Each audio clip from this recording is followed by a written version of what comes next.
Bueno, primero, yo sé que es un poco pesado, pero tenemos que recordar cada vez, pues hay gente que viene por primera vez. Seguimos armando la guía de recursos para personas que se dedican al consumo problemático en Argentina, incluso hay algunas personas de países limítrofes, personas que se dedican al consumo problemático y quieren formar parte como una guía de recursos. En la página de Facebook, Conductas Adictivas, es así, ¿no, Robe? Consumos problemáticos o conductas, usos. Bueno, uso de sustancias y conductas adictivas, que es una página de Facebook. Ahí está el link, el que quiere la llena. La idea es publicarla más o menos en octubre, por lo menos de inicios, con toda la gente que participe en el armado, ¿está? Bueno, y luego, no, simplemente que a veces la modalidad virtual nos permite por ahí la interacción con algunas personas, con equipos de trabajo, en este caso con el equipo de la licenciada Bárbara Borgioli, Unidad de Internación del Centro de Abordaje de Problemáticas de Consumo de Ushuaia, que nada, simplemente saludarlos porque son equipos de trabajo que por ahí están siguiendo el curso, e incluso algunos de esos equipos están como, bueno, pensando algunas cosas de su modalidad de trabajo o incluso en algunos casos armando equipos de trabajo de abordaje de consumos problemáticos, que es quizá uno de los grandes desafíos del curso, que es generar que profesionales en servicios y en lugares empiecen a atender pacientes con consumos problemáticos en vez de derivarlos o no tratarlos. Como decía, creo que decía el otro día Mariano Fusero, bueno, tenemos que ser parte de la ecuación, ¿no? En términos de profesionales de la salud mental, psiquiatras, psicólogos y otros. Bueno, les presento rápidamente: Martín Mazoglio Navar, médico psiquiatra, médico del Hospital Alvear, de la Unidad de Devoto del Servicio Penitenciario Federal, especialista en psiquiatría, en neurología cognitiva, y no estoy diciendo todo, por supuesto, porque el currículum es mucho más largo. Yo le pedí a Martín, ustedes vieron que este curso creo que tiene de alguna manera un sesgo, en el sentido de cómo abordar aristas en relación a los consumos problemáticos, políticas, sociológicas, psicoterapéuticas, pero indudablemente hay aristas que si no las reflejamos o las intentamos reflejar, ya es extremadamente sesgado. Y la verdad que la primera persona que pensé es Martín, y agradecerle muchísimo la invitación. Y como tenemos un solo micrófono, si alguien quiere hacer preguntas, hace la pregunta, y como tiene que quedar grabada, Martín la va a repetir o directamente va a responder la pregunta. ¿Está bien? Bueno, buenas noches. Muy gracias a Fede, a todos los integrantes de Dispositivo Pavlovsky por la invitación, a ustedes por haber venido, a la gente que está a través del espacio virtual. Bueno, mi nombre es Martín Mazoglio Navar, como bien decía Fede, soy psiquiatra, neuropsiquiatra, y siempre me dediqué a la parte más quizá biológica. Empecé disecando cerebros antes de tenerle una idea de lo que era una alucinación directamente.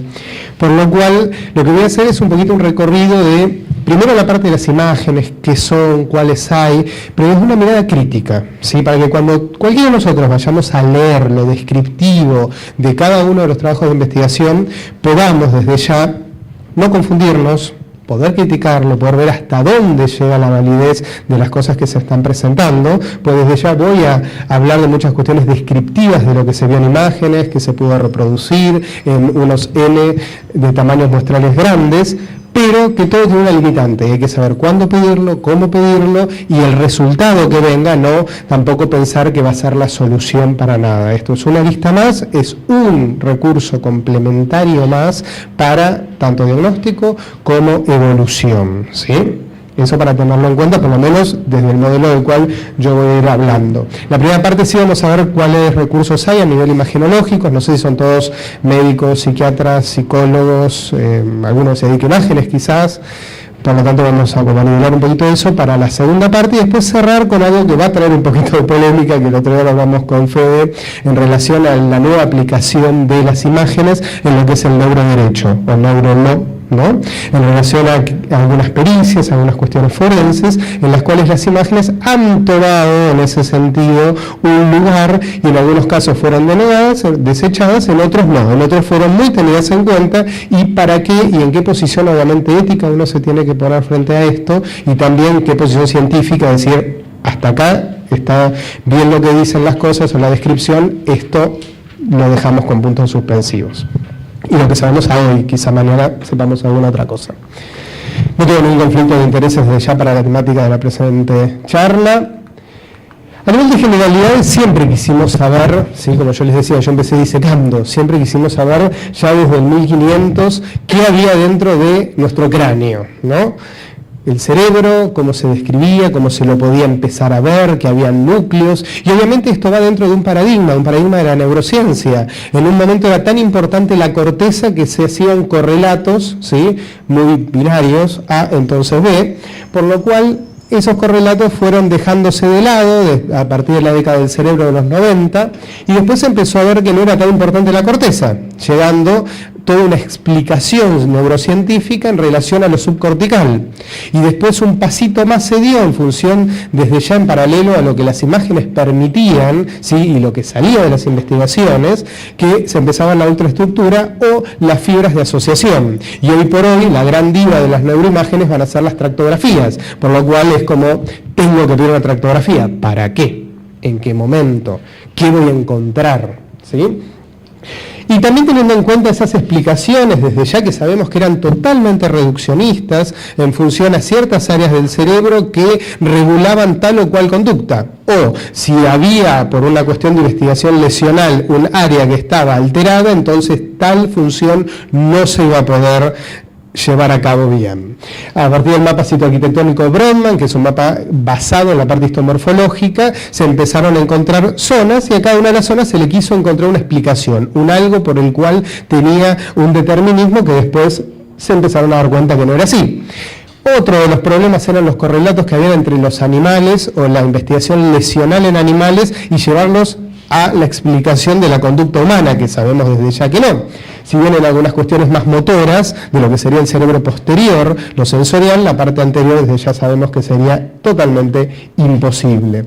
Y llegamos a los recursos que hoy tenemos, ¿sí? Pasando en ese primer momento de lo que es el tocar el cerebro, a lo que hoy lo podemos ver en vivo, en distintos tipos de imágenes, ya sea de tomografías, de resonancias, en tiempos de relajación distintos, y lo que recién dijimos, las tractografías. Poder cuantificar y valorar cómo están esos tractos de sustancia blanca que me unen las distintas partes del cerebro. Y cada una de estas me va a dar una información, ¿sí? A través de distintos mapas de ROI, es decir, regiones de interés o Region of Interest, lo que se hace es poder medir ciertas zonas, pero tiene un gran problema eso, ahora lo vamos a ver. Después la morfometría basada en voxels, el voxel es la parte mínima que podemos ver desde el punto de vista imagenológico y que tiene algunos beneficios, pero que también tiene bastantes limitantes. Y después ver los factores de anisotropía, es decir, poder ver qué factor de luminiscencia tiene esa sustancia blanca para ver si está indemne o no está indemne. Y después tenemos lo funcional, acá hablamos de lo netamente estructural, después tenemos lo funcional. Dentro de lo funcional tenemos el SPECT, o tomografía por emisión de fotón único, Signal Photon Emission Tomography, que ¿qué mide el SPECT? ¿Han pedido alguna vez algún SPECT? ¿Qué mide? Esto que es de un color entre azulado, rojo, blanco, no importa, le podemos poner la gama de color que queramos, lo que mide es flujo sanguíneo, ¿sí? Principalmente cortical, pero se puede hacer un semicuantitativo en función a lo subcortical. Flujo sanguíneo, es decir, la cantidad de oxigenación que va a llegar a las distintas partes del tejido cerebral. Por otro lado vamos a tener el PET, o tomografía por emisión de positrones. Esta tomografía por emisión de positrones lo que vamos a ver es el metabolismo, ¿sí? Que el común va a ser en función al metabolismo de glucosa con el cual trabaja cada área del cerebro. Pero como vemos, desde el punto de vista anatómico, uno acá sí puede reconocer estructuras, pero acá realmente hay que tener un ojo muy especial o equivocarse, por lo cual la definición que tiene la parte neurofuncional no es realmente la mejor. Gracias a eso está la computadora, por lo cual después podemos hacer otras cosas. Y la espectroscopía lo que nos va a decir son distintas metabolitos que se pueden encontrar dentro del cerebro, colina, N-acetilaspartato, miocitol, por lo cual poder ver en esos puntos de espectros que salen si hay o no inflamación, si hay muerte celular aumentada en alguna zona del cerebro, ¿sí? Pero de una partecita del cerebro. Gracias a la computadora podemos hacer después reconstrucciones en 3 dimensiones. Entonces, tomamos por un lado lo funcional, por el otro lado lo netamente estructural, ponemos uno sobre otro y podemos hacer un mapa en 3 dimensiones de lo que sería ese cerebro in vivo. Estas son distintas imágenes en las cuales hemos hecho en relación a la resonancia y obviamente poniéndole, ¿no?, por encima la parte funcional o frente a distintos estímulos que uno puede hacer. Por ejemplo, para saber las áreas, bueno, acá se ve muy oscuro, las áreas del lenguaje, ¿no?, cómo van relacionando lo que sería la resonancia magnética funcional. Yo lo que puedo hacer es hacer la imagen y frente a un estímulo, diga números de atrás para adelante, todos los que sean animales de 4 patas, etcétera, y poder ir viendo qué zonas del cerebro se van activando o se van inhibiendo. Por lo cual pasamos, obviamente, de un paradigma de haber disecado el cerebro e investigado, la Escuela Neurobiológica Argentina fue recontra importante a nivel mundial y puso un hito en ese sentido, tanto Cristóforo Jacob, etcétera, dentro de nuestro país, a una investigación in vivo, por lo cual podemos saber del cerebro de la persona. Pero esto tiene sus limitantes. Tenemos muchísimas críticas en relación a sesgos que nos pueden dar algunas de las respuestas de estas imágenes. Dijimos en un momento que estaba el ROI, o regiones de interés, que es un método de cuantificación, ¿sí?, estructural. Esta región de interés lo que hace es, con el mouse, ir tocando, muchas gracias, ir tocando distintas zonas y tener en un eje Y, X y Z y poder ver el volumen de esa zona. Ahora bien, yo tengo miopía, tengo 12 de aumento, astigmatismo y un queratocono en el ojo izquierdo. Piensen que la verdad no sería el mejor en ese sentido con mis ojos de outlet como para poder hacer esto realmente. Por lo cual, si en 1 milímetro me equivoqué en la demarcación, desde ya va a ser un porcentaje de volumen que va a estar errado. Y la mayoría de los estudios de principios, cuando se empezó a hacer la morfometría, están basados en ROI. Segundo, si el equipo no es el mismo y se hace un multicéntrico, no podemos tener la certeza, en ese sentido, de lo que estoy viendo de la imagen y lo que yo estoy cuantificando sea exacto. Nos puede dar, obviamente, un valor, sí, y lo podemos comparar. Y después la morfometría basada en voxel, es decir, como yo les decía, el voxel, esa mínima porción, ¿sí?, cúbica de la imagen, y acá lo bueno que tenemos es que no es operador dependiente, no es que voy a estar haciendo clic, clic, clic, que existen distintos mapas, ¿sí?, en los cuales uno pone arriba de ese cerebro, que son mapas en función a la edad y al sexo. Pero tenemos otro grave problema, los mapas estos que se hacen no son en el sentido argentinos, son de otros países del hemisferio norte y no tenemos la misma conformación cerebral, así como en la evaluación neurocognitiva uno tiene en cuenta el lenguaje materno y cuántas otras lenguas habla en función a la dominancia de las áreas del lenguaje. Acá también vamos a tener diferencias, por lo cual también tengamos en cuenta eso. No es que les quiera tirar todo en contra, pero tener en cuenta para tener un sentido crítico de lo que uno pide, por qué lo pide y en función a eso, qué es lo que quiere encontrar. Haciendo un mini resumen, las partes estructurales y las funcionales como habíamos recién nombrado. Ahora bien, libros de psiquiatría que nos hablen de imágenes, de neuroimágenes en psiquiatría, que nos describa de cada una de las patologías psiquiátricas / neuropsiquiátricas que podemos encontrar. ¿Cuándo lo vamos a pedir? ¿En qué indicación? ¿Si nos va a servir? ¿Qué accesibilidad también tenemos que tener en cuenta con esto? Los que trabajamos en hospitales públicos, la accesibilidad es a una tomografía, una resonancia. Hay pocos libros, de los cuales argentinos no. Vamos a tener algunos libros como el de Arango, que tiene que ver con la parte de neuroimagen en psiquiatría, que es como el padre de los libros en ese sentido. Y después empezamos a ver libros del exterior, escritos en inglés, y los últimos en relación a la parte de psiquiatría forense, que es lo que más ahora se está haciendo hincapié. ¿Cómo pedimos la imagen? ¿Sí? Si yo agarro como psiquiatra asistencial clínico y quiero pedir una imagen de mi paciente, ¿sí? Primero ponemos la resonancia, por ejemplo, como lo más usado en ese sentido, de cerebro sin contraste con el protocolo de epilepsia o el protocolo cognitivo. ¿Qué es ese protocolo que yo le estoy pidiendo al imagenólogo que haga? ¿Lo saben? ¿Lo han visto? No. ¿Se acuerdan que el cerebro, ¿sí?, la parte del lóbulo temporal baja unos 15-20 grados? está como chanfladito hacia abajo. Por lo cual, si yo hago los cortes normales de una resonancia, voy a agarrar un poco chanfleado lo que son las cortezas temporales mediales, que son las más importantes para nosotros como psiquiatras, ¿sí? Y voy a perder parte del hipocampo, parte de la corteza amigdaloide, periamigdaloide, entorrinal, perirrinal, etc. Por lo tanto, lo que le pido es que trace una línea en el temporal y que haga cortes coronales finos a 3 milímetros del lóbulo temporal. Comparar el protocolo de epilepsia o protocolo cognitivo, con eso el imaginólogo lo va a saber. Lo único que avisarle al paciente, pues algo que generalmente pasa, que pongo protocolo de epilepsia y le explico por qué, para que no piense que es un epiléptico y no se haga una idea de qué está pasando acá. Y segundo, otra de las cosas que le puedo pedir al imaginólogo, al técnico, obviamente después el que lo vaya a interpretar, son los cortes a 2 milímetros en el lóbulo frontal. Justamente lo que más nos va a interesar a nosotros son las zonas frontales, frontales orbitarias y temporales mediales, principalmente, ¿sí? Por lo cual, para poder ver mejor lo que es el lóbulo frontal y la parte orbitaria, la famosa H que uno ve de abajo del cerebro, orbitaria, ahí voy a necesitar unos cortes un poquitito de menor espesor. ¿Y cuáles son las zonas en las cuales, como les decía, como psiquiatra nos vamos a basar o queremos ver? ¿Sí? Justamente la parte del hipocampo, lo de las cortezas del temporal, la perirrinal, la entorrinal, la amigdaloide, todas cortezas muy chiquititas, pero que tienen una gran significación desde el punto de vista clínico y desde el punto de vista, obviamente, de la fisiopatología de las enfermedades. La amígdala, ¿ya? ¿Se acuerdan de cuáles son estos?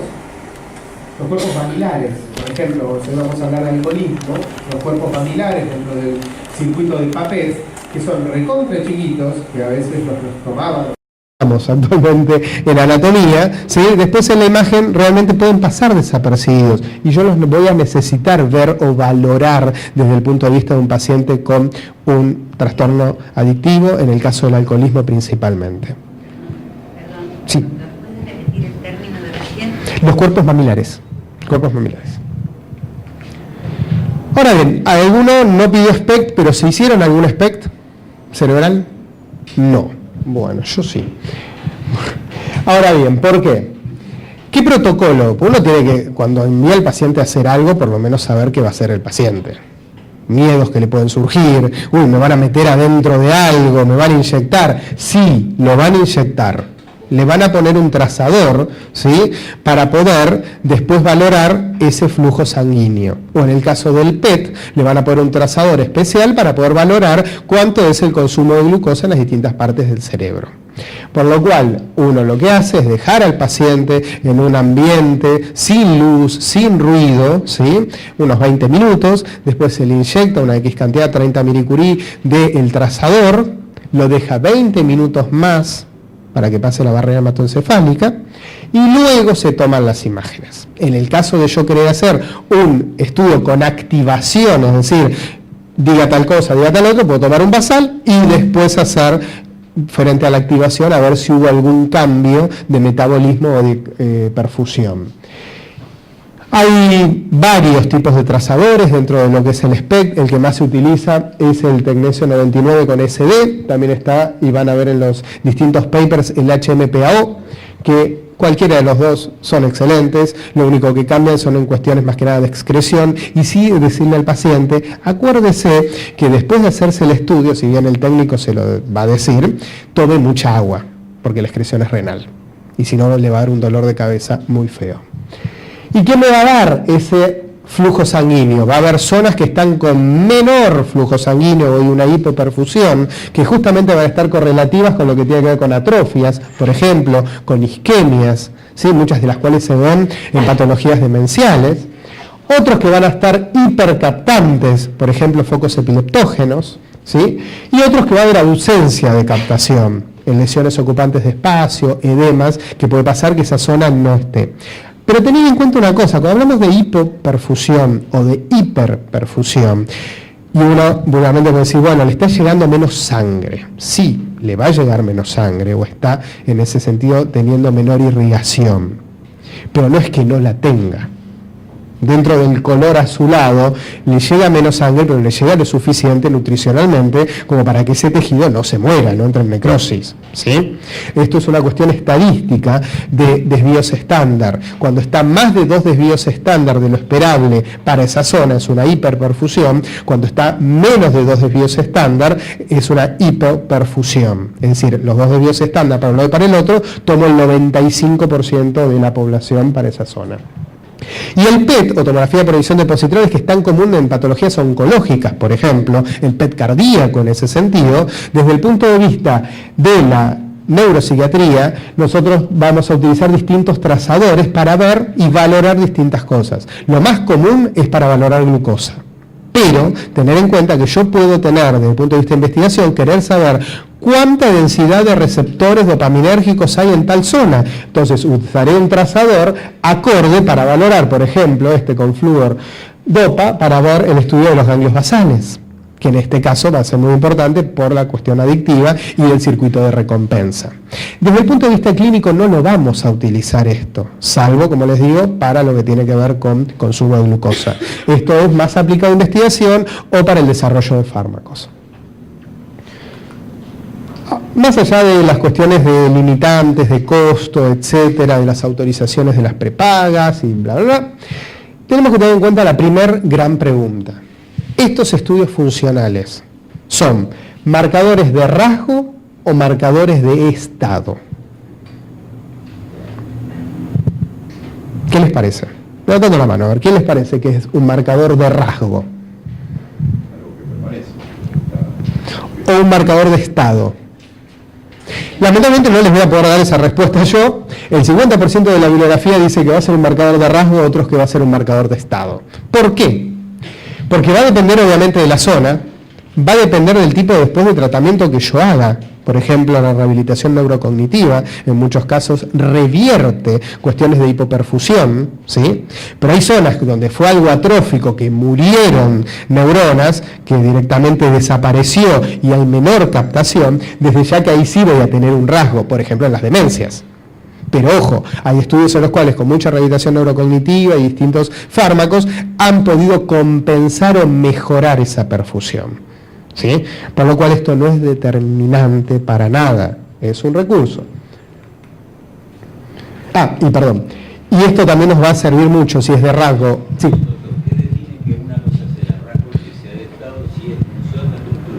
¿Cómo? Sí. Si es función o estructura, ¿cómo relaciona? Por eso digo, la mitad de la bibliografía dice que el SPECT va a ser un marcador de rasgo, otros dicen que va a ser un marcador de estado. Si lo tomamos desde el punto de vista estadístico, ¿sí? Sabemos que luego de los 2 desvíos estándar es muy difícil que pueda llegar a una perfusión normal. Pero mediante rehabilitación, por ejemplo, cognitiva, no estoy hablando de fármacos, o también mediante fármacos, puede mejorar la perfusión. Por ejemplo, en pacientes los cuales han tenido tratamiento con interferón. Pacientes con hepatitis C con el tratamiento de interferón genera una hipoperfusión por un tiempo y después lo puede revertir. Por ejemplo, las adicciones. Las adicciones depende del momento, si está en abstinencia, ¿sí? O no, ahí vamos a ver cambios en la perfusión. Y no es para nada un rasgo. Si podemos además poner un instrumento como puede ser una rehabilitación, muchísimo mejor para el paciente. La espectroscopía, como les decía, poder ver estos metabolitos, después nos vamos a meter un poquito más en esto, y poder utilizar los distintos recursos imagenológicos para generar una construcción propia de lo que es más acercable al cerebro humano, ¿sí? Dentro del diagnóstico, la construcción que voy a tener con las distintas aristas, desde el punto de vista de la entrevista, obviamente, de evaluaciones que uno haga, de escalas que uno implemente, más las imágenes, poder tener esa noción. Ahora bien, dentro de lo que son las neuroimágenes o el objetivo en las adicciones, pero no es solo poder ver, como en la mayoría de las cosas, uy, sí, tiene afectado el frontal, y tiene una desinhibición frontal y tiene afectado ahí una atrofia. No, para nada. Me perdí muchísimos pasos antes. Primero evaluar anomalías obviamente morfológicas, micro o macroscópicas, y eso, gracias a eso, voy a tener en función al instrumento que yo tenga. Si es una resonancia de 3-4 Tesla voy a tener una cosa, si es un resonador de 1.5 Tesla voy a poder ver muchísimo menos. Detectar alteraciones funcionales, ver qué zonas son las que me están respondiendo menos y si eso tiene un correlato clínico, es decir, si esa zona a la cual está respondiendo menos, luego en la evaluación neurocognitiva también genera algún estadio a nivel clínico, porque puede tener una imagen defectuosa funcional y desde el punto de clínico estar compensado, porque las áreas del cerebro y las redes en las cuales trabajan las distintas funciones cerebrales puede estar perfectamente bien y compensar de otra forma. Por ejemplo, en el caso de algunos sujetos que se han reportado con cannabis. Investigación de las bases biológicas, para lo cual se llegó a mucho de la descripción netamente propia del circuito de recompensa. Detección de complicaciones médicas de antemano. Si tengo un paciente el cual tiene una patología adictiva, voy a pedir, si puedo y tengo el acceso, una imagen para saber sobre lo cual estoy, ¿sí? Puede tener muchísimas otras cosas, desde lesiones como también infecciones, por ejemplo, en los usuarios de drogas intravenosas. Y realización de los diagnósticos diferenciales, ¿sí? Porque puedo tener o suponer que hay una cuestión atrófica, pero también tengo que tener en cuenta si no hay una lesión en la microvasculatura que esté llevando a esa atrofia en cierta parte del cerebro, y es un abordaje totalmente distinto.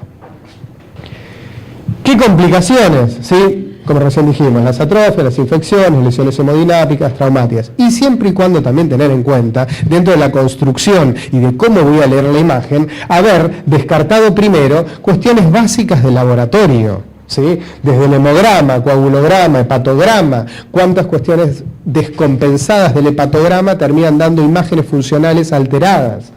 Ionograma, proteinograma, dosaje de vitamina B12 principalmente y 25-hidroxivitamina D. ¿Sí? Que pueden dar alteraciones o sesgos en lo que uno va a encontrar en la imagen principalmente funcional. Una de las cuales no puse acá, pero también tener en cuenta el ecodoppler de vasos del cuello, porque si tiene algún ateroma, desde ya que le va a llegar menos flujo sanguíneo, y no por ninguna patología adictiva, netamente por el flujo que está disminuido o una fibrilación auricular. ¿Qué aplicaciones voy a tener? Por un lado, en las aplicaciones de las imágenes, localizar los procesos cognitivos, tener y caracterizar respuestas y función en las distintas regiones del cerebro, estudiar ese funcionamiento irregular y por qué se puede hacer ese funcionamiento irregular intrapaciente para después ir comparándolo en una cantidad de tiempo lógica. Cuando digo comparar tiempo lógica no es en un mes, desde ya los cambios que se van a dar en esto van a ser 6 meses, 1 año o más.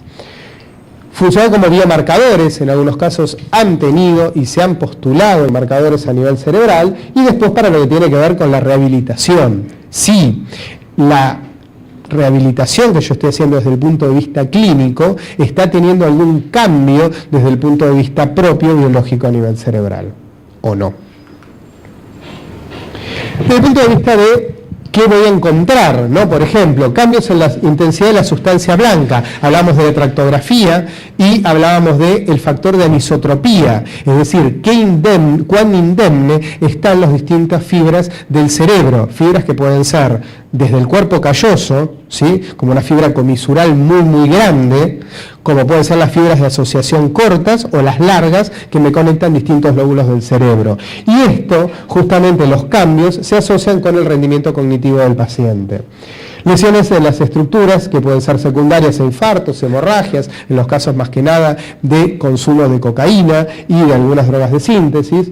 Cambios volumétricos a nivel cerebral que generalmente los consumidores crónicos, para que haya un cambio volumétrico, no va a ser un cambio netamente por una vez que consumió o que se pasó en esa vez, para nada. Es algo que es constante, que es crónico, que lleva obviamente a un cambio primero de la perfusión, del metabolismo y luego genera un cambio a nivel morfológico. Cuando yo lo veo en la resonancia y ni que decir en la tomografía, pasaron muchísimas cosas antes. Y esto se correlaciona con distintos resultados a nivel neuropsicológicos. Y después tener en cuenta, obviamente, a nivel de infarto, hemorragia, hipertensión, cada uno de los distintos grupos de drogas de uso que pueden generar algún abuso y que puede tener algún correlato a nivel de la vasculatura cerebral.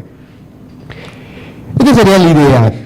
primero para hacer una introducción. Vamos a hablar ahora de hallazgos morfológicos y funcionales. No voy a decir en ese sentido nada nuevo que uno no puede encontrar en distintos papers o en distintos libros que justamente trabajan esta temática, lo que es alcoholismo, cocaína, drogas de síntesis principalmente. ¿Cómo? Sí. Porque, no, igual que la repito, básicamente es esto.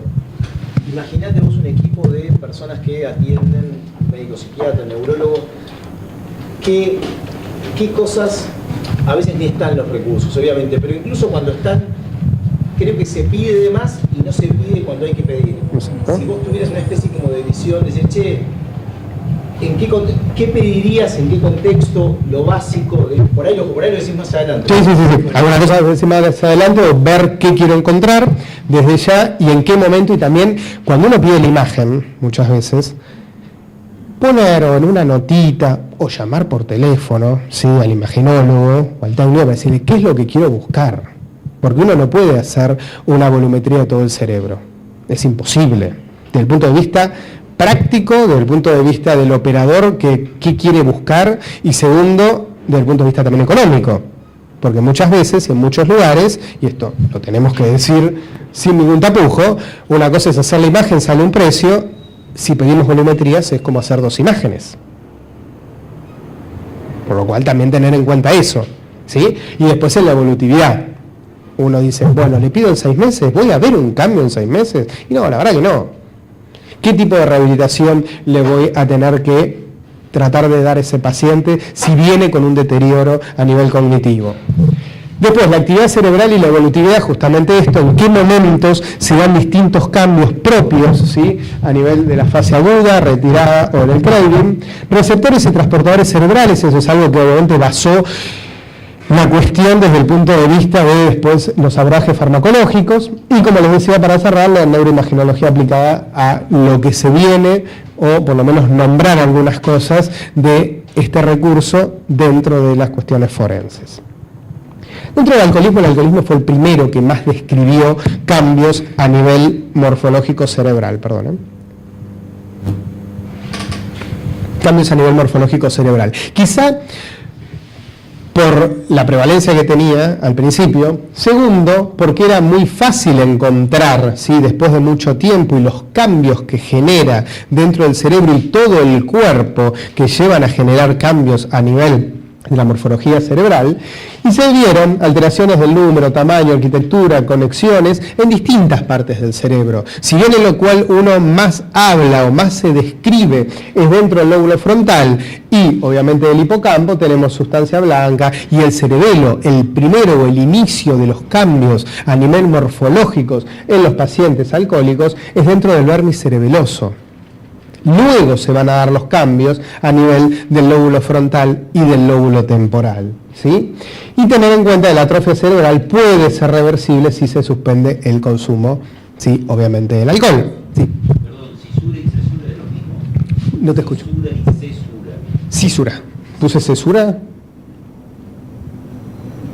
No. Cerebeloso y aumento de cisuras. Cisuras cerebelosas, las cisuras del cerebelo.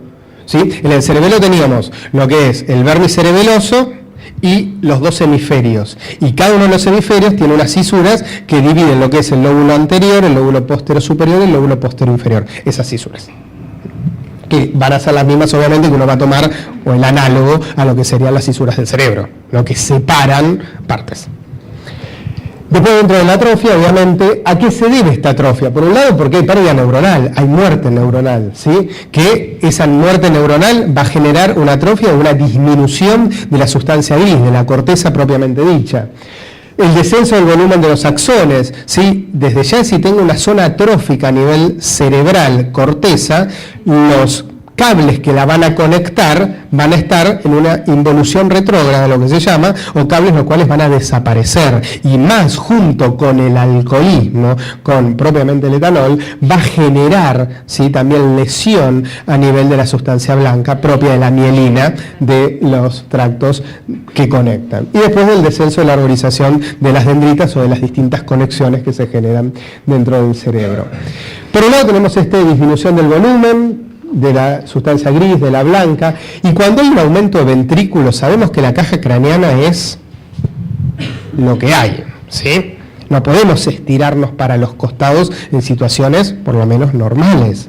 Por lo cual, si tengo aumento de los ventrículos, es que alrededor algo tuvo que haber desaparecido, algo se murió, algo se atrofió, ¿sí? Pues no se puede aumentar el ventrículo si no aumento desde ya la caja craneana. Ese es un indicador típico en ese sentido para poder ver lo que son los ventrículos cerebrales y el tercer ventrículo. Si yo veo un agrandamiento de ese tercer ventrículo, voy a tener que tener en cuenta que todas las estructuras que están alrededor obviamente tuvieron algún tipo de problema, lesión, muerte. Bien, dentro de la retracción, como dijimos, y después en relación a la cantidad de alcohol, tanto el volumen de sustancia blanca como el aumento de los ventrículos está en relación a la cantidad de alcohol consumido durante toda la vida. Eso fue uno de los trabajos que salió. Y que obviamente se ve la diferencia a nivel de adultos y de jóvenes, obviamente, porque desde ya hay cuestiones que tienen que ver con la propia involución normal de nuestro cerebro. Esta imagen justamente es uno de los trabajos que va mostrando cómo se va agrandando a nivel de la ventriculomegalia que se va dando, el aumento a nivel de las distintas fisuras y un adelgazamiento de las circunvoluciones propias que se da, y los núcleos subcorticales, por ejemplo el caudado, el tálamo, como propiamente acá cada vez quedan más chiquitos, más atróficos. En resonancia. Después, el cuerpo calloso. Como decíamos, el cuerpo calloso es una fibra comisural la más grande que me va a conectar todo el cerebro, ¿sí? Digámoslo en generalidad. El cuerpo calloso va a tener una disminución, ¿sí?, de superficie y de volumen, que la voy a poder ver perfectamente dentro de las distintas imágenes. Y también el hipocampo. El hipocampo es otra de las estructuras que cuando yo miro la imagen voy a ver que si el asta, ¿sí?, de la cavidad, el asta esfenoidal o el asta temporal del ventrículo empieza a agrandarse, es porque lamentablemente lo que había abajo a la lateral, ¿sí?, inferior y lateral, va a estar lamentablemente entrando en una atrofia. Por eso es que el asta fue agrandándose. Esto es muy importante para tener en cuenta que el volumen hipocampal no se relacionaría con la gravedad del deterioro en estos pacientes. Justamente lo que empieza a tener más relación con el consumo es el cuerpo calloso y la desconexión que se empieza a dar subcortical, o cuando uno hace una evaluación neurocognitiva, el patrón subcortical de los pacientes por desconexión que generan, no por la muerte o por la atrofia a nivel de la corteza. Este ha sido un trabajo que habíamos hecho dentro de el capítulo de APSA de neurociencia con Tornese, que lo habíamos publicado, en relación al tálamo del cuerpo amigdalino, pues siempre nos basamos en cuerpo calloso, corteza, lóbulo frontal, lóbulo temporal, pero poder ver desde el punto de vista de los circuitos emocionales cómo estaban en pacientes obviamente con alcoholismo, cuerpo amigdalino, y en relación al tálamo. El tálamo tiene distintos núcleos por dentro, algunos que son de asociación, otros que son de relevo. Los que son más de relevo los dejamos para más la neurología o oftalmología. Más que nada los de asociación son los que nos importan, los núcleos más límbicos de lo que sería el tálamo y la relación que tenían con el cuerpo amigdalino y cómo se veía una mayor reactividad en estos pacientes que tenían afectación a nivel amigdalina. Y esta es la parcelación que se genera dentro del cuerpo calloso, zonas, ¿sí?, que se van como delimitando, por un lado para medirlas desde el punto de vista imagenológico, pero más allá de eso, porque son las zonas que conectan con distintas zonas del cerebro, ya sea la parte frontal, la parte parietal, la parte temporal y la parte occipital. Ahora bien, ¿qué cambios funcionales? Por eso es toda la parte volumétrica, anatómica, dura del cerebro de los pacientes. Hay una menor captación, ¿sí?, a nivel del lóbulo frontal, y hay un menor flujo sanguíneo que llega a nivel del lóbulo frontal de estos pacientes con alcoholismo, que estos cambios correlacionaban obviamente con los cambios estructurales y eran previos a los cambios estructurales, es decir, que la hipocaptación y la hipoperfusión era previo a los cambios que se llevaban a cabo desde el punto de vista netamente anatómicos volumétricos, y que en el caso del flujo sanguíneo estaba asociado con la duración del consumo y variables que tenían que ver con escalas de personalidad. También tener en cuenta, ¿sí?, síntomas depresivos y síntomas de ansiedad. Cuando hablamos de las neuroimágenes funcionales, no son tan determinísticas, porque si dijimos que pueden variar obviamente el flujo, también tenemos que tener en cuenta que si el paciente está cursando con una depresión, vamos a tener ya de por sí una imagen muchísimo más hipoperfundida, más allá de por el alcoholismo, ¿sí? Y la disfunción del lóbulo frontal y de los circuitos frontolímbicos inciden obviamente en el autocontrol, inciden en poner ese freno inhibitorio a todas las estructuras subcorticales, amígdala, hipocampo, la punta del lóbulo temporal, que también es tan importante en esta zona, para justamente controlar la conducta. Desde el punto de vista de la espectroscopía, se habla de un triple pico, ¿sí?, que se da en la espectroscopía de estos pacientes, muy descripta en ese sentido, que justamente tiene que ver con las distintas, tanto la colina, la creatinina y el N-acetilaspartato, que estarían en ese sentido aumentados, es decir, procesos que tienen que ver con la lisis, con la muerte celular, como también con la inflamación en las distintas partes del cerebro de estos pacientes. Y poder generar lo que se llama las mapas de conectividad, es decir, por un lado vimos lo anatómico, por el otro lado vimos lo funcional. Ahora bien, las redes dentro de ese cerebro, ¿cómo van a estar funcionando? Estas cosas son muy difíciles de hacer desde el punto de vista, por lo menos acá, hablo Argentina, pero no quiere decir que no estén publicadas, sino quiere decir que uno no puede tener acceso para poder entender algunas cosas, que las entendemos más que nada cuando se pide la evaluación neuropsicológica. Cuando pedimos de estos pacientes lenguaje, memoria, capacidad atencional, velocidad de procesamiento, etcétera, vamos a ver que tiene que ver con distintas redes dentro del cerebro que van a estar algunas en alteración. Por un lado, hay una disminución de la conectividad justamente asociada al consumo agudo. En reposo hay distintas zonas del cerebro que van a estar en las redes alteradas, y en la ejecución de tareas, cuando uno le pide al paciente que haga ciertas tareas, justamente una menor sincronización entre la amígdala y la corteza orbitofrontal. Justamente es ese freno inhibitorio que debería estar conectado y poniéndolo, el cual está totalmente desconectado. Por otro lado, el circuito mesocorticolímbico, ¿se acuerdan que el circuito relacionado a la recompensa empieza en el área tegmental ventral o área mesencefálica A10 de Gray, que conecta con el núcleo accumbens o estriado ventral, ¿sí?, cualquiera de los dos nombres, que justamente es la parte dopaminérgica, que frente a la adicción voy a tener un aumento en el sentido de dopamina, y también voy a tener, que podemos ver una foto que es hermosa, no nuestra, de la Science, en relación a cómo aumenta la cantidad de perfusión y de metabolismo dentro del núcleo accumbens. En este circuito, en relación a los pacientes con alcoholismo, vamos a tener una menor sincronización de las áreas de la recompensa y la toma de decisiones, de la que es la completa respuesta que va a tener la persona para poder tomar sus acciones.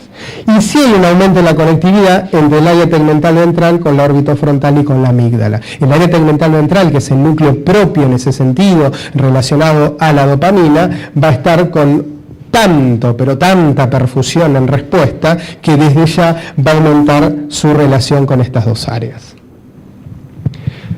Dentro de los circuitos fontoesteados también vamos a tener una disminución en la conectividad, con una afectación a nivel del control inhibitorio y de inhibición de la respuesta que se tiene que tener desde el punto de vista frontal dorsolateral, anomalías en los circuitos de la ínsula. La ínsula es uno de los lóbulos que siempre cuando hablamos y se describen el frontal, el temporal, el occipital, el parietal, y la ínsula era como que quedaba medio relegada. Actualmente, desde el 2003-2005, se empiezan a ver cada vez más estudios en relación a la ínsula y a las imágenes que tienen que ver con el circuito hedónico por un lado, y no obstante de eso con las reacciones de asco que se puede tener frente a distintas conductas.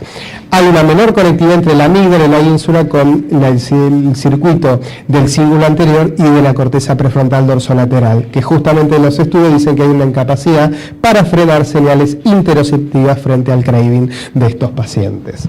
Dentro de la corteza insular también tener en cuenta que tenemos dos partes de la ínsula. Una ínsula más anterior, que es la que nos va a interesar a nosotros, más límbica, relacionada con la órbita frontal y con las estructuras temporales, más que nada mediales, la amígdala como principal, y después una ínsula más posterior, que va a ser más, entre comillas, neurológica, que no vamos a tener tanta incidencia, por lo menos hasta el momento no se le ha descrito tanto. Sí, para lo que tiene que ver con la parte de funciones del apetito, etcétera.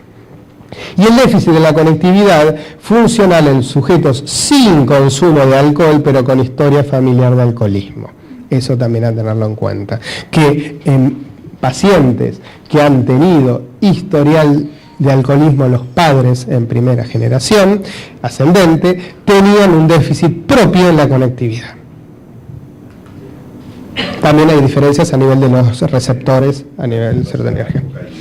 No sé si lo vas a decir después, pero retomando un poquito la pregunta de Federico, ¿no? Supongamos un paciente con una larga historia de alcoholismo crónico, ¿no? ¿Hay algún estudio que te parece más adecuado, estructural, funcional? ¿En qué sentido? O, por ejemplo, un paciente adolescente que una vez por semana tiene consumo excesivo de alcohol. ¿Se pide lo mismo? ¿En qué sentido? A ver, de inicio, si uno puede... tenés razón. Sí, hay que pedir, hay algún estudio en especial para pedir frente a pacientes con alcoholismo, ya sea un consumo sostenido, alto, o un consumo social o de una vez cada tanto en algunas personas. Desde el punto de vista práctico, ¿sí? Poder pedir una imagen, por lo menos una resonancia sin contraste con el protocolo cognitivo de antemano, sí. Yo lo pido y es lo más aconsejable. ¿Por qué? Si es un paciente que nunca sabemos nada de los antecedentes, para poder tener una idea de cómo está ese cerebro, sobre lo cual luego, si se hace algún tipo de tratamiento, si hay algún tipo de terapia, etcétera, vamos a poder ver algún cambio, cuantificarlo y compararlo. Desde el punto de vista de un consumidor de una vez cada tanto, que no tenga ningún síntoma ni signo, con una buena semiología, tanto psiquiátrica como neurológica, no, para nada. No sería obligatorio. Si uno lo quiere pedir para estar más seguro o para que el paciente también esté más seguro en eso, está todo bien, bárbaro, pero si no, en un paciente que consume esporádicamente, no sería realmente, no, por lo menos el primordial. Y el estudio de inicio sería siempre resonancia. La resonancia. Ahora, dentro de lo que es los neurofuncionales, cualquiera de los dos, el SPECT o el PET, ¿sí? Me va a dar distintas cosas, pero ¿van a ser de primera medida? Realmente no. Yo preferiría en ese sentido una resonancia y una evaluación neurocognitiva, como para saber funcionalmente, no por la imagen, sino funcionalmente cómo está respondiendo esa persona. Estoy hablando de la persona que tiene un consumo sostenido. Sí, perdón. Sí, ¿qué correlación hay entre la clínica y las imágenes? Bien, ¿qué correlación hay entre clínica y entre imágenes? Tiene que ver con la pregunta. Sí. ¿Qué déficit en la conectividad funcional en el sin consumo? ¿Es un hallazgo? ¿Es un dato, digamos, de estudios? Este es de todos los estudios que tienen que ver con la parte de genética y en relación a la densidad de receptores y de respuesta de los transportadores y los receptores en estos pacientes. Yo soy psiquiatra de Marcos Puebla. Entonces, este estudio...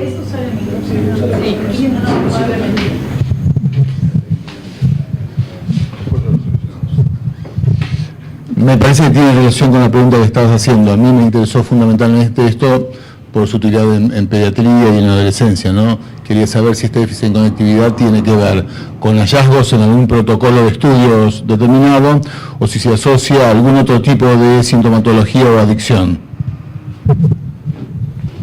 No, en este caso, como te decía, salió dentro de los estudios que valoraban la parte genética, ¿sí? De respuesta de los receptores, es decir, de qué cantidad de receptores había en las distintas partes del cerebro, y justamente a lo que llegan es a este déficit de conectividad congénito en ese sentido, de personas las cuales habían tenido familiares en primer grado que habían tenido alcoholismo. Y ellos, obviamente, no, en ese caso. Ahora, volviendo a lo de qué correlación clínica había, como dije al principio, por un lado tenemos la imagen, pero no quiere decir que eso sea la clínica del paciente. Por eso recién cuando me preguntó Rafael, yo le dije, sí, la imagen para tener una idea sobre qué estoy parado, pero la evaluación neuropsicológica para saber funcionalmente esa persona, ese paciente, qué respuesta va a tener desde el punto de vista funcional. Perdón, quería ampliar un poco porque, por ejemplo, en las demencias, la presencia de ovillos, ¿no?, beta-amiloide, no necesariamente implica una clínica y a veces un paciente muy florido no tiene beta-amiloide, por lo menos hasta donde llegué. Por eso. Sí, no lo del tema, pero en el caso de la demencia depende con qué. Si es hecha con un PET-COMPIB, con el protocolo de Pittsburgh, sí voy a poder ver el beta-amiloide y hay que ver en qué zona y qué reserva cognitiva tiene y al mismo tiempo qué nivel de otras estructuras pueden estar o no afectadas. Y depende de qué tipo de demencia. Una frontotemporal es una cosa, un tipo de Alzheimer es otra. Pero desde ya no es correlacionable, para nada, nunca es 100% correlacionable. Se estudió, doctor, la variable del déficit de cognitiva funcional de estos síntomas, un abordaje no desde el punto de vista médico. ¿Sabes este tema de la transdisciplinaridad? Porque puede ser que un paciente o varios pacientes dentro de un contexto sistémico familiar estén simplemente trabajando de la negación. No, el tipo de protocolo, el tipo de basamento sobre el cual se hizo es netamente una cuestión médica, estadística, ¿sí? Pues estamos hablando de estudios del norte, médica, estadística netamente y correlacionable. ¿Sí? Por eso dije, son estudios más que nada que surgieron desde la parte genética y de respuesta de los receptores y que ahí se vio la parte de los mapas de conectividad. ¿Sí? No desde el punto de vista psicoterapéutico o de otras variables que hayan tenido en cuenta. No. ¿Eso todavía no se incorporó? ¿Todavía? Todavía no. Okay. Podrían hacerlo. Pero bueno, también poder lograr hacer estos estudios de conectividad, no tenemos todavía los instrumentos o el recurso. Acá, digo, afuera sí. ¿No? Ya. ¿Y no se notan los papers que no se abordó, digamos, esta investigación todavía? Creo que es más que nada por un tipo de paradigma de investigación que se utiliza en otros países. No digo que no se haya notado, sino que es el tipo de trabajo que ellos hacen. Pero se me va a preguntar. Dentro de lo que sería la parte de cocaína, ¿sí? Hay varios estudios los cuales obviamente también describen la atrofia dentro y relacionado obviamente con el abuso crónico, con las consecuencias funcionales, clínicas propiamente, la disfunción cognitiva y distintas alteraciones electrofisiológicas de los pacientes, teniendo en cuenta desde ya las cuestiones que tienen que ver con lo vascular, ictus, infartos, hemorragias, que justamente en estos pacientes sí tengo que tener en cuenta de cómo viene ese cerebro, ¿sí? Y tener en cuenta también este protocolo, el Shine Through, el cual lo que mide es la microvasculatura, que generalmente no se pide tanto, ¿sí? Dentro de lo que son los distintos tiempos de ponderación de la resonancia. ¿Sí? Para poder ver microvasculatura o que hayan pequeñas lesiones, ¿sí? A nivel principalmente de la sustancia blanca, también se ven en corteza, ¿sí? Como si fueran unos milimétricos infartitos que se pueden dar, que muchas veces en un tiempo de ponderación 1 o 2, uno directamente eso lo ve y no está. ¿Sí? Eso también a tenerlo en cuenta, por eso puse la base patogénica, la isquemia cerebral y en ese protocolo que es en el cual mejor se puede llegar a ver. Sí, obviamente en los pacientes con cocaína pedir la imagen de antemano y tenerla de antemano para poder valorar sobre con lo que estamos es importantísimo.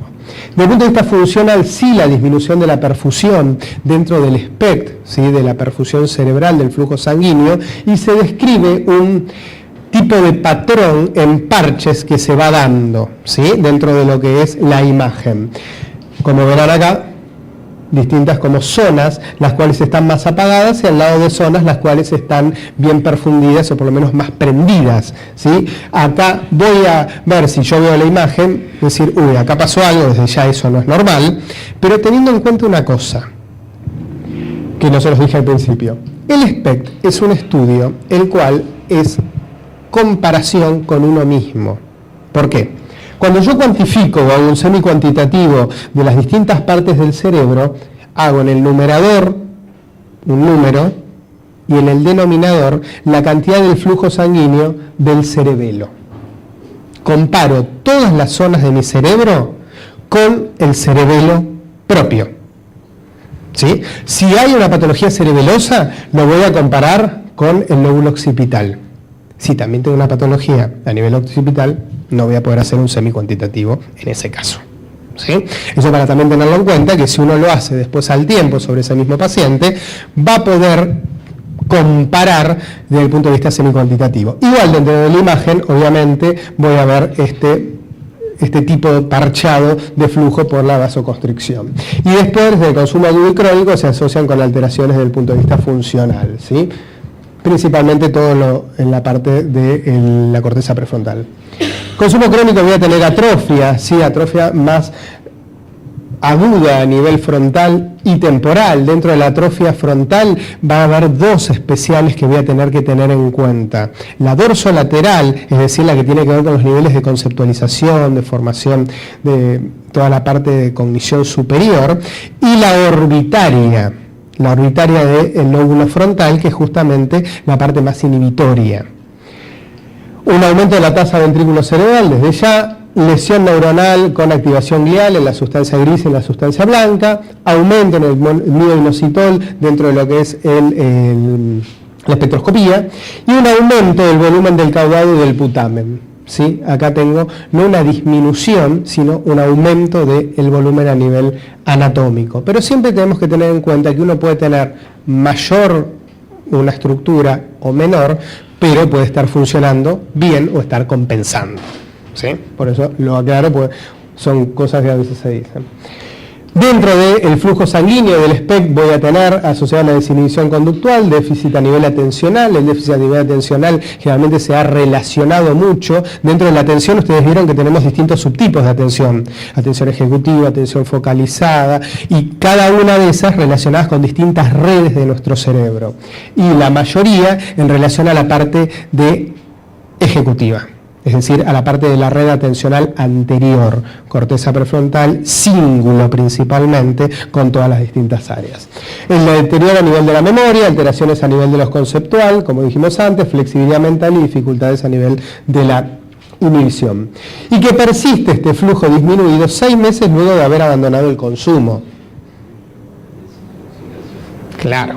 Entonces, por eso también ten en cuenta, ¿me hago uno el mes que viene? ¿Me hago uno dentro de 2? No, esperemos. Hagamos toda la terapéutica, el tratamiento, etcétera. Después de 6 meses volvemos a repetirlo, ¿sí? Más allá de que tenga la mejor, no vamos a decir nombres, la mejor obra social con el mejor plan, que se lo puede hacer si quiere todos los días, pero no va a servir de nada, más allá de estar poniéndose un trazador, ¿no? Y la típica imagen, esta es la que más se ve en todas las publicaciones y lugares, que tiene que ver justamente con la menor perfusión a nivel principalmente frontal, como de todo el cerebro.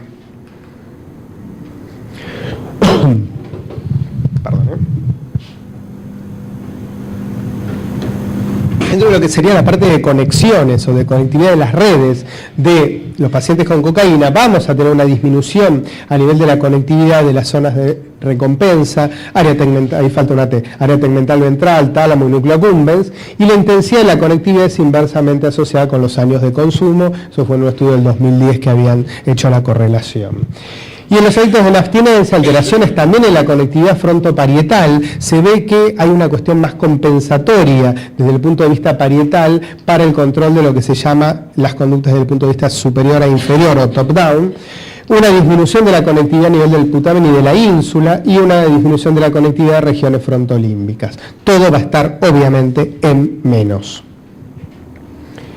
La disminución de la conectividad funcional de la red atencional posterior, también a tenerla en cuenta, no solo desde el punto de vista ejecutivo, sino de lo que tiene que ver con la parte más posterior de nuestro cerebro, sensorial o de percepción.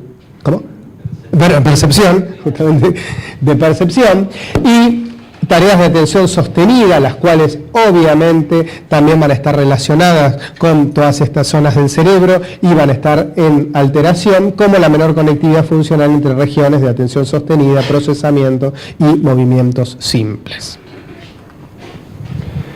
En el caso de alguna de las drogas famosas, éxtasis, etcétera, drogas de ¿Puedo? Sí. Lo mismo, la misma pregunta que antes. Digamos, por un paciente con historia de consumo de cocaína, pediríamos también resonancia y evaluación neuropsicológica. En el paciente, repito. Haríamos, por ejemplo, para pedir un SPECT, 6 meses, exactamente. Si la resonancia la tengo que pedir, si la puedo pedir con un protocolo para ver microvasculatura, sería lo completo. ¿De rutina decís? De principio, si llego al paciente, sí. Si puedo pedirlo como para tener un basal, viene el paciente, está con nuestro de consumo activo, etcétera. Bueno, vamos a ver, así como uno le va a pedir un laboratorio para saber sobre quién uno está y después si tiene que medicar algo, si en ese sentido, desde ya pedir una imagen y una resonancia, sí. Tomografía yo, salvo, bueno, a veces es el único recurso que uno tiene, pero no sería lo principal que pediría. Y más aún si es un usuario de drogas endovenosas, en ese caso también. Y en el caso del funcional, el funcional, de una pedirlo, sí, desde ya que me va a venir alterado. Es como algo que, además como vamos a ver después en distintas imágenes, tiene que venir alterado, desde ya. Hay una sustancia que está generando algo dentro del cerebro, un cambio químico, y ese cambio químico va a tener una alteración. Sí pedir la evaluación neuropsicológica o neurocognitiva, y obviamente después de los 6 meses, ahí sí poder pedir el neurofuncional para desde ya poder valorar, después de un tiempo de tratamiento, cómo está la parte funcional. Si puedo pedir un PET sería mejor, pero digo, a ver, lo que tenemos más al acceso nuestro es resonancia y SPECT, hasta ahí. ¿Sí? Pedir una espectroscopía, desde ya que va a venir alterada, es como algo obvio. En ese sentido, ¿voy a tener acceso? No tanto. Una tractografía no sería la verdad lo principal, si bien hoy por hoy, y porque lo hemos visto, y los pedidos están, muchísima gente pide tractografías, muchísima, y las imágenes son hermosas. Ahora, ¿con qué objetivo? No puedo decirlo porque obviamente están filmando, pero hay dentro de la gente que hace imagenología decir, bueno, este estudio ¿para qué? ¿No? Entre comillas, un ¿para qué? Bueno, lo pidió, listo, se lo hacemos. También hay veces que uno ve pacientes los cuales dice, bueno, pero es una cuestión de ansiedad o algo vivencial que le pasó, ¿para qué le pidió un SPECT? Bueno, como en un momento también se pidieron determinaciones de metabolitos en orina para todo el que pasaba. Bueno, ok, si lo hace, lo pidió y sacó el turno y vino, se le hará igual. Ahora, si uno quiere tener una noción lógica y crítica, no sería lo lógico, realmente. Ni me va a cambiar mi praxis clínica, tampoco. Sí me lo va a cambiar, obviamente, si encuentro alguna lesión vascular, la cual no se había visto antes. Eso desde ya me lo va a cambiar y totalmente. Más allá también el laboratorio, etcétera, que uno va a tener que tener en cuenta. Y yo a veces hago mucho hincapié en la evaluación neurocognitiva o la evaluación neuropsicológica. Es verdad que en el ámbito público es muy difícil hacerla, que los lugares donde las hacen se hace la evaluación y muchas veces después el segundo momento de la evaluación, que es la rehabilitación, donde lo hacemos, y desde ya desde el punto de vista de privado, obra social, prepaga, etcétera, también cuesta muchísimo que a los pacientes se le puedan cubrir. Sí, por eso también hay que tener en cuenta que la evaluación neuropsicológica y la rehabilitación después no es hago 2 ejercicios en casa, un crucigrama, para nada. ¿Sí? Son 3 veces por semana y con un direccionamiento hacia dónde quiero llegar o qué es lo que estoy rehabilitando. No es porque sí. ¿Sí? Es muy importante, es un recurso excelente, pero siempre y cuando uno lo pueda implementar bien, ¿no? Porque a veces uno escucha o en lugares los cuales dicen, sí, pues tenemos un grupo de pacientes con trastorno por consumo y estamos haciendo rehabilitación neuropsicológica. ¿Todos tienen la misma alteración? Porque para un grupo, ¿todos tienen el mismo perfil? Es medio difícil a veces que en un grupo todos tengan lo mismo. Pero bueno, a veces son esas cosas que todavía están medio raras. Dentro de los hallazgos, ¿sí? Por eso yo pongo la palabra hallazgos, todo lo de morfológico y funcional, muchos de los cuales van cambiando, muchos de los cuales se van sabiendo un poquito más y muchos de los cuales son hallazgos que no tienen una relevancia o una connotación clínica, porque también es verdad. Es más, si ahora todos nosotros nos hacemos una resonancia y un SPECT, seguramente nos vamos a hallar algo, desde ya. y no quiere decir que clínicamente nos pase nada, ¿sí? Para nada. Pero bueno, uno tiene que tener en cuenta uno lo que da y críticamente qué es lo que le pasa al paciente o en el contexto de la construcción propia del diagnóstico y del tipo de tratamiento que uno va a hacer. Dentro de las drogas de diseño también hay una muy baja especificidad de los estudios morfológicos realmente, más allá por el tipo de consumo que tienen. Además, porque no se ha podido investigar tampoco tanto y hay que tener en cuenta sí los eventos isquémicos, eso sí, porque el aumento y el tipo de trastorno que genera a nivel serotoninérgico puede dar eventos isquémicos a nivel de los núcleos subcorticales como el globo pálido y la corteza a nivel occipital, como para tenerlo en cuenta de que eso existe y que también sería importante tener en cuenta como recurso. Desde ya que va a haber un flujo alterado, una disminución del flujo sanguíneo cortical, con un metabolismo también alterado en esas zonas, pero tras periodo de 2 semanas de abstinencia, esa reducción del flujo en los caudados parietal superior y dorso lateral derecha seguía estando, por lo cual no es que el paciente salió una vez, tomó un éxtasis o 2 éxtasis y punto, ¿sí? Y a las 2 semanas vuelve el flujo. Ni que decir con otras drogas, en ese sentido, que no las puse acá porque no puse las imágenes, que también tienen mucho en complicación, sí. El LSD, estaba terminando. Como por ejemplo el LSD, el aumento que genera a nivel del metabolismo, sí.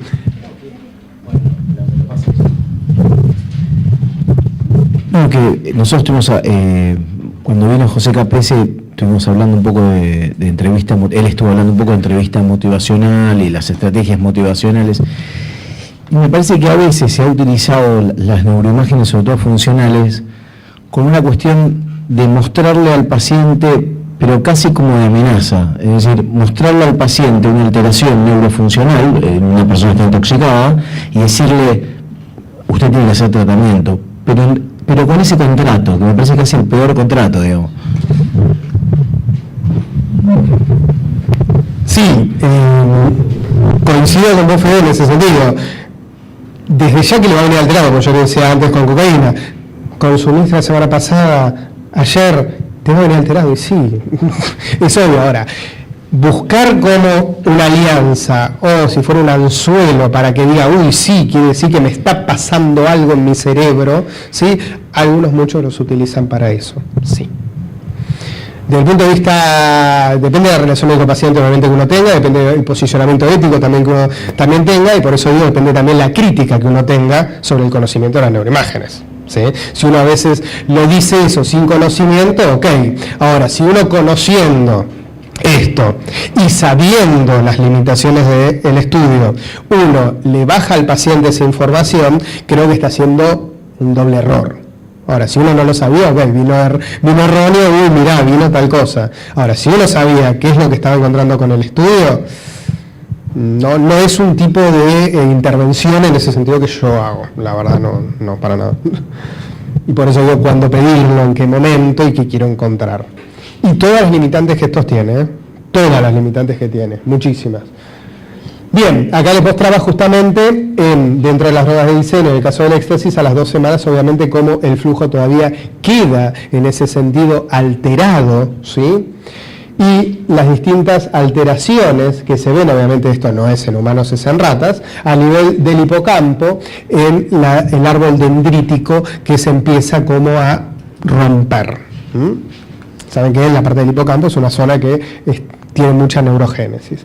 Y después en uno también de los trabajos que habíamos hecho de GHB, el GHB se acuerda del gameroxibutirato, que le llamaban o le llaman el éxtasis líquido, no tiene nada que ver estructuralmente y químicamente con eso, pero al ser más depresógeno lleva a que el flujo sea tan bajo que parece o simula como si fuese un cerebro totalmente apagado, una hipoperfusión global total, cosa que el LSD es totalmente un cerebro que parece un volcán en ebullición, ¿sí? Y el tiempo que queda eso y además los distintos metabolitos que genera eso también son muy deleterios. Ahora bien, en los estudios de cannabis, que a veces tanto empieza la cuestión de genera algo, no genera nada, qué planta, cómo lo consume, por qué, bueno, qué es lo que hay por ahora. Los casos descritos de infartos cerebrales en relación al consumo, pero no se ha demostrado si existe relación causal. Todavía eso no está demostrado. La mayoría de las publicaciones no evidencian cambios estructurales. estructurales. Se describen sí algunas reducciones a nivel parahipocámpica y alteraciones en la girificación de los adolescentes, obviamente teniendo en cuenta que el adolescente tiene un cerebro todavía no maduro del todo. ¿A qué edad termina de madurar nuestro cerebro? Más o menos 20, 21, 25 años termina de madurar, ¿sí? Por lo tanto, el consumo en ese sentido puede llegar a generar, lo vamos a poner todo en hipotético, porque como les digo, no hay en ese sentido algo que esté seguro y hay baja replicación de los resultados, sí. ¿Relación directa con esquizofrenia? En el caso de los trabajos de relación directa con esquizofrenia, sí, pero no que tenga un patrón distinto a nivel imagenológico. Si comparamos en el caso de esquizofrenia más cannabis versus esquizofrenia, ¿sí?, el patrón imagenológico no es distinto. Es decir, que la noxa extra, como podría ser la sustancia, no generó otra cosa. Entonces hay que tener en cuenta si de antemano no se está con un paciente que todavía no había hecho un brote o lo que haya sido el caso, que dependerá de cada paciente, ¿no?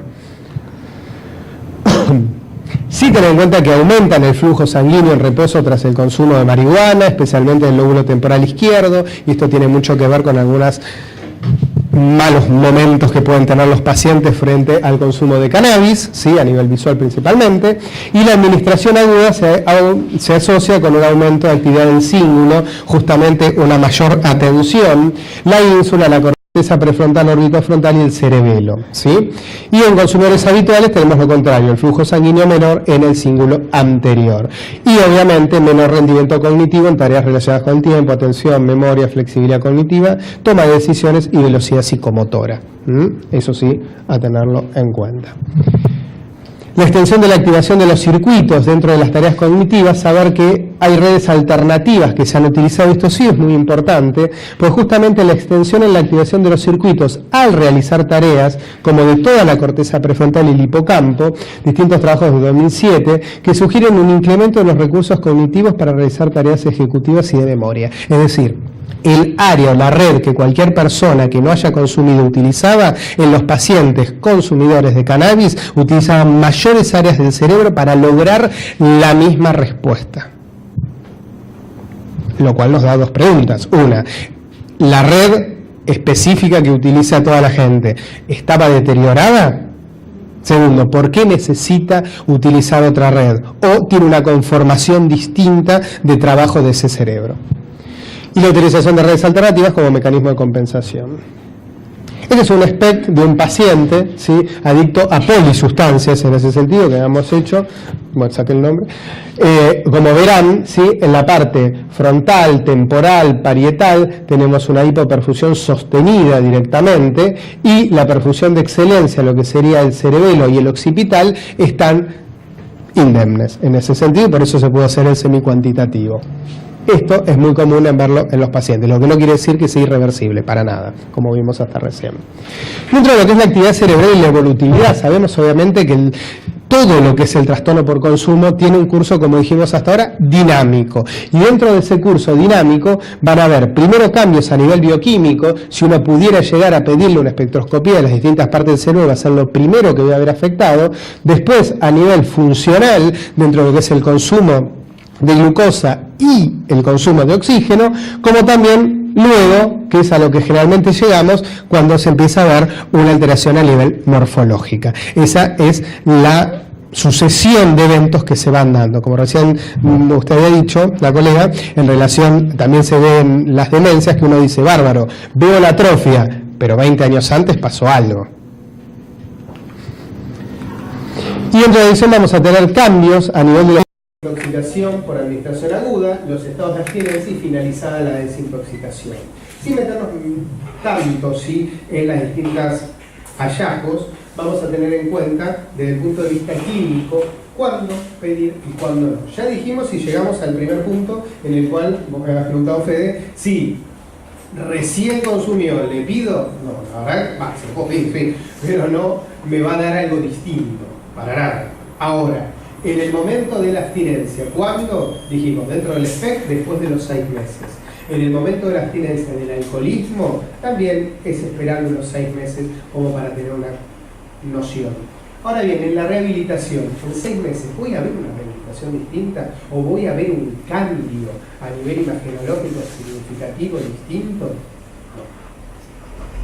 La verdad, que no. Y así la haga 3 veces por semana, con el mejor neuropsicólogo y no voy a ver un cambio en ese sentido, y que tampoco puede decir que es un cambio sostenido.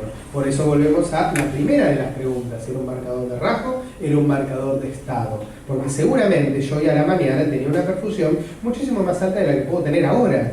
O si en el medio tuve un evento por el cual choqué, me pasó algo malo, bárbaro, desde ya la perfusión va cambiando. La perfusión en ese sentido es dinámica y es muy subjetiva para cada persona, ¿sí? Por lo cual las comparaciones las tengo que hacer con uno y no con un mapeo de 3.000, 8.000 voluntarios sobre lo cual una tiene una perfusión ideal. Para nada. Sí, perdón. Sí, no, quería preguntar sobre en términos de perfusión, ¿qué tengo que pensar si hay hipoxia, digamos, la hipoxia por encharcamiento o por alguna obstrucción, algo, ¿no?, de hipoperfusión mecánica? Ya que el patrón imagenológico va a ser el mismo, no va a cambiar. En términos de sustancia, porque hay una placa que hablaban de anfetaminas y cocaína. Y cocaína, exactamente. Desde el punto de vista imagenológico no voy a poder hacer ese diagnóstico diferencial. Imagenológico.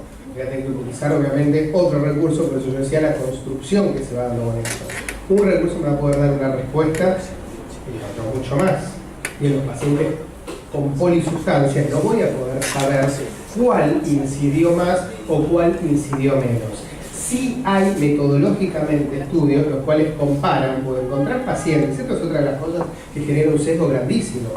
Puedo encontrar pacientes que sean solo consumidores, solo de marihuana, solo de cocaína o solo de éxtasis.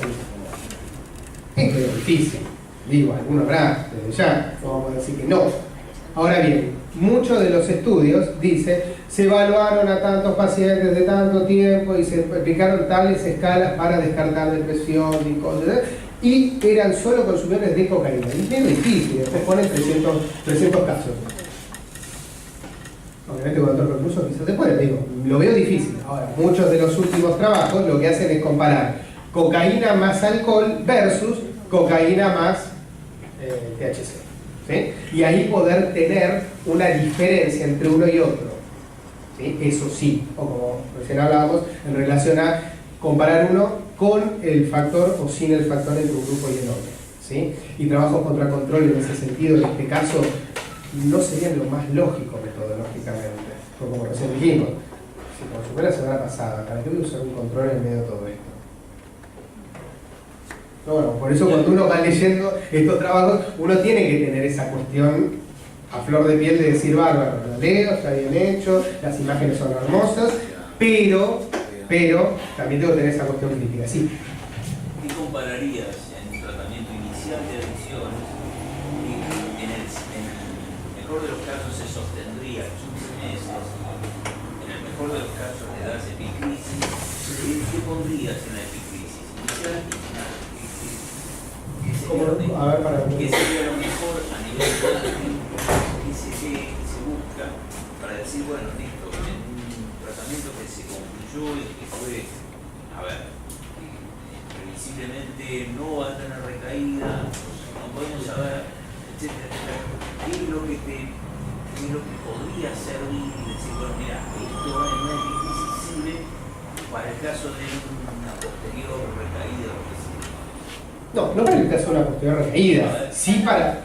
perdón. Decime la verdad. Sí, o sea, en la epicrisis, sí. Sería el estudio que mejor serviría para ver una evolución desde el adicto inicial a un adicto que termina. Bueno, dentro de la epicrisis, ¿cuál sería el mejor elemento imagenológico como para comparar y poder que ese elemento después nos sirva para posteriores momentos vivenciales de la persona?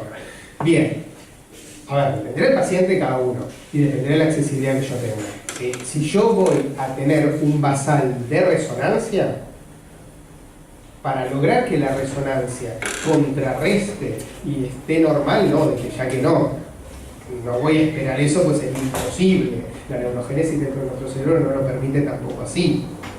Sí, dos cosas, la evaluación de ingreso cognitiva, la evaluación de final. es así. Y después, dentro del funcional, ver si más o menos tiene una perfusión dentro de lo que serían los rangos de normalidad, no voy a decir normal, bueno, normal, dentro de los rangos de normalidad, como para poder ver que no haya quedado ninguna zona del cerebro la cual haya estado con alguna alteración. Y sí que eso sea objeto de después seguir la rehabilitación. ¿Sí? Pero no voy a poder encontrar morfológicamente una cosa distinta. No. Bien, perdón. Además de las sustancias que Además. no es cortito igual. Además de las sustancias que nombraste, recién decía, por ejemplo, que si estás cansado, también va a salir alterado o cambiado. ¿Qué otras cosas te cambian las imágenes? Obviamente el momento del día, eso desde ya. Obviamente cualquier cuestión que los estudios lo toman en cuenta, si descartar depresión, descartar factores de personalidad. Y después lo que puse al principio, descartar todo lo clínico, bioquímico. Vitamina B12, folatos, homocisteína, 25-hidroxilvitamina D. ¿Sí? Eso sí va a cambiar, ¿no? Y obviamente la función hepática. Pero la función hepática va a generar un cambio a nivel de la funcionalidad del cerebral. ¿Sí? Eso sí, descartar con un ecodoppler, tendrá el caso del paciente. Yo, un paciente de 20 años es rarísimo tener un ateroma, pero un paciente de 50 años sí se lo puedo llegar a pedir, que es facilísimo de hacer, es barato, que es simple y puedo tenerlo en cuenta. Una evaluación cardiológica le voy a pedir desde ya, si es un paciente adicto o poliadicto. Si tuviese una arritmia... Yo digo, los hábitos alimentarios, el ejercicio, esas cosas también te Sí, cambian. desde ya pues la oxigenación va a ser distinta. Sí, son sesgos en ese sentido que tienen en costumbres. Totalmente. Bien. Pero más que nada repite un poquito y pone en cuenta lo que tiene que ver con la abstinencia cuando normaliza, ¿sí? Principalmente. Y dentro del alcoholismo ya lo habíamos hablado, esto sí, el aumento de flujo, me estoy quedando si me olvidé de algo, no. Este sí, es un estudio con la naltrexona. Este estudio que hay sobre actividad cerebral, ¿sí? Justamente lo que hacen es con el SPECT en Barcelona, con Tecnesio 99 HMPAO, para valorar el efecto propio del fármaco. Y ven que en el SPECT basal había una disminución del flujo sanguíneo de la corteza prefrontal, especialmente en el órbito frontal, y en el SPECT con la naltrexona hay una disminución del flujo de los ganglios basales y de la zona temporal medial izquierda. Cuando hablamos de zona temporal medial, sí, esto yo no me he metido en la parte metodológica del estudio, es porque, como habíamos dicho, es tan difícil en el funcional poder ver un área, sino lo que se hace es un mapita, que lo hizo un chino, en relación a cortezas, zonas de la corteza, por eso dice temporal mesial izquierda, ¿sí? Que incluye obviamente amígdala y parte de las cortezas del hipocampo. Y habla de que hay una menor actividad metabólica en regiones ricas en opioides implicadas en la memoria emocional y aspectos obsesivos del craving, ¿sí? Eso sí, pues es uno de los tantos estudios que hablaba en relación a un fármaco en especial a tener en cuenta. Y entre lo que es cocaína, desde ya el aumento dopaminérgico, y que quería llegar a esta imagen, acá está. Justamente, no es nuestra, ojalá lo fuese, en relación al aumento metabólico y perfusional del accumbens, ¿sí? En relación obviamente al consumo y al árbol dendrítico que se va dando, que justamente de una neurona esto no es de un humano desde ya, de una neurona sin sustancia a una neurona después de un animal dependiente, cómo los botones sinápticos empiezan a replicarse y que justamente cada uno de esos botones van a ser sitios en los cuales va a tener injerencia la sustancia. Entonces voy a necesitar cada vez más cantidad de sustancia para ocupar obviamente la respuesta. Ese se los quería mostrar. Después, dentro de los receptores, sí tener en cuenta, y estos son estudios de investigación, no se usan desde el punto de vista clínico, el PET con raclopride, que es una de las tantas imágenes que sale mucho en la reducción de los receptores dopaminérgicos tipo 2, ¿sí? En la abstinencia aguda, y la mayor captación en el estriado que tuvieron la recaída precoz. Eso también hay uno de los tantos estudios. Y de los transportadores, la densidad o la disminución en la densidad del transportador de dopamina en los pacientes con alcoholismo. Y en cocaína, obviamente, voy a encontrar la reducción de los receptores D2 en abstinencia aguda, que es correlativo con la menor perfusión de la corteza prefrontal orbitaria, y el aumento y la disminución del metabolismo con la pérdida del control y compulsión al consumo como correlato. Y para finalizar, antes de me odien, en relación a la neuroimagenología aplicada a las ciencias forenses, algunos de los casos, hay varios pensadores que empezaron a hablar, algunos juristas y otros que son psiquiatras, neuropsiquiatras, neurólogos, equipos en ese sentido, interdisciplinarios, en algunos pacientes que han empezado a utilizarla y a pedirla, ¿sí?, a los jueces para que pongan ese recurso dentro de la evaluación, más allá de la evaluación psicodiagnóstica, ¿sí?, también de cómo poder inferir esto. Obviamente habla Hyman en relación a las imágenes vistas basadas en la neurociencia cognitiva y estudios sobre patogénesis que indican que algunos supuestos comportamientos voluntarios podrían no ser tan libremente planificados.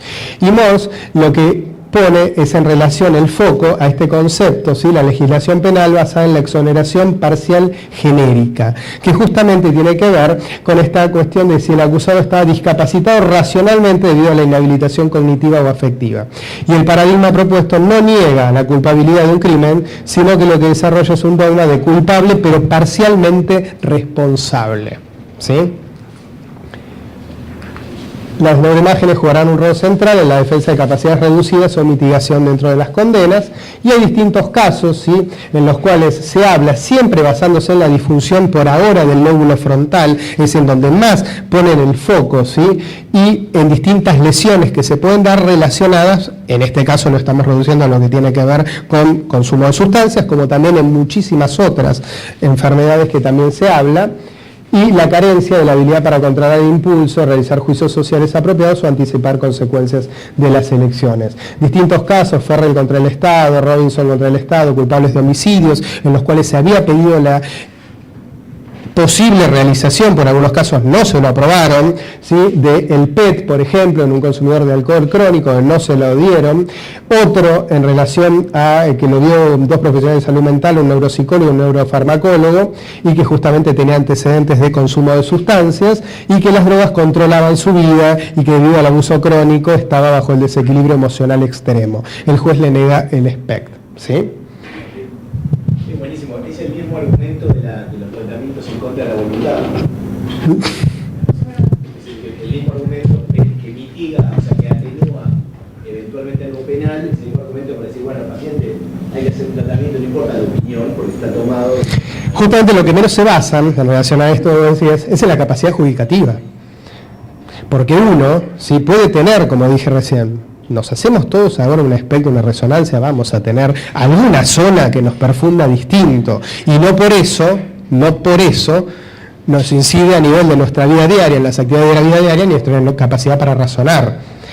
Si basamos solamente, ¿sí?, en diferencias perfusionales, morfológicas o en lo que sea, o en diferencias de conectividad, ¿sí?, estamos dejando de lado la capacidad que tienen esas zonas o la capacidad judicativa de las acciones que uno va a tener. No es que no haya que pedirlas, no estamos diciendo no se piden, no sirven para nada, ok, pero la consecuencia de eso es lo que hay que tener en cuenta. Acá pone, la Corte explicó que así como concluye que no presentan una opinión sobre estos test, tampoco queremos dar a entender que desaconsejamos el uso. Desde luego, cada caso es único y simplemente sostenemos que en este caso no ha habido suficiente evidencia de necesidad para este tipo de test. Ellos lo utilizaban de esa manera. Pero en el caso de Salcido, sí permiten hacer el estudio, el PET, en el caso de ellos, y dice que para estar seguros la evidencia neuropsicológica no puede determinar la falta de responsabilidad criminal del acusado, lo cual es una conclusión legal y no una diagnosis médica, obviamente. Y tampoco en relación al causal dentro del comportamiento criminal que era en cuestión de esta persona. Bueno, como conclusiones, por un lado sí, las neuroimágenes estructurales, funcionales, las que tengamos acceso realmente, son un recurso complementario. No es diagnóstico, no es el principal, es una herramienta más que voy a tener, ¿sí?, en el contexto obviamente del paciente y de su historial para ver si sí o si no la debo pedir en qué momento. Para un diagnóstico diferencial, obviamente, siguiendo enmarcado en la clínica del paciente con consumo, además obviamente de los avances neurocientíficos que se dieron gracias obviamente a las neuroimágenes. Es necesario saber qué se busca. Si yo no le digo al neuroimagenólogo hacia dónde quiero ir, no me puede mapear todo el cerebro, es imposible. ¿Para qué se solicita? ¿Sí? ¿En qué momento del tratamiento? Como decíamos, consumió la semana pasada, ¿se lo pido ahora el funcional? Y no, la verdad, el estructural sí, pero el funcional realmente va a ser como que sí, le va a dar mal desde ya. ¿Qué opciones y utilidad tienen los posibles resultados a obtener? Eso me va a determinar el tipo de tratamiento, me va a determinar el tipo de fármaco que le doy, el tipo de abordaje o de dispositivo al cual le voy a indicar al paciente. No, desde ya que no. ¿Sí? Pero sí me va a valorar una parte que después puede afectar sus actividades de la vida diaria y que puede necesitar un tipo de rehabilitación. Y brindar información relacionada con el pedido en el fin de profesional actuante para aplicar con eficacia. Y la aplicabilidad del recurso ha traspasado fronteras de la clínica y actualmente se investiga su uso dentro del ámbito forense. Vimos acá, no me quise meter en la parte de Argentina. Hay casos en los cuales se han pedido, se han utilizado y que están en ese sentido en bastante auge. El problema es, ¿para qué? ¿Con qué ética? Y eso tiene que ver con el juramento de cada uno y con cómo uno piense desde ya las cuestiones. ¿Para qué la voy a pedir? ¿La pido para embarrar la cancha? ¿La pido para ver al paciente? ¿La pido para qué dentro del ámbito de una causa, ya sea penal o sea la causa que sea? Listo, muchísimas gracias. Sí.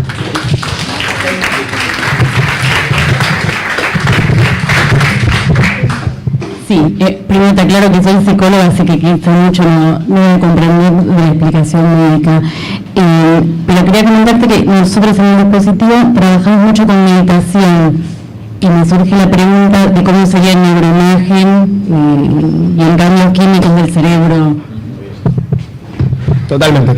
Así como la meditación genera cambios a nivel de la funcionalidad del cerebro, eso está descrito, no lo puse acá, pero está descrito, como también la parte de actividad física. Me acuerdo de la frase que habíamos hecho en APSA hace 2-3 años, que habíamos hecho justamente un simposio en relación a actividad física y cómo cambiaba distintas variables, que a veces uno mal, pero se centra en ciertas determinadas indicaciones y se olvida de estas que también son otro recurso terapéutico.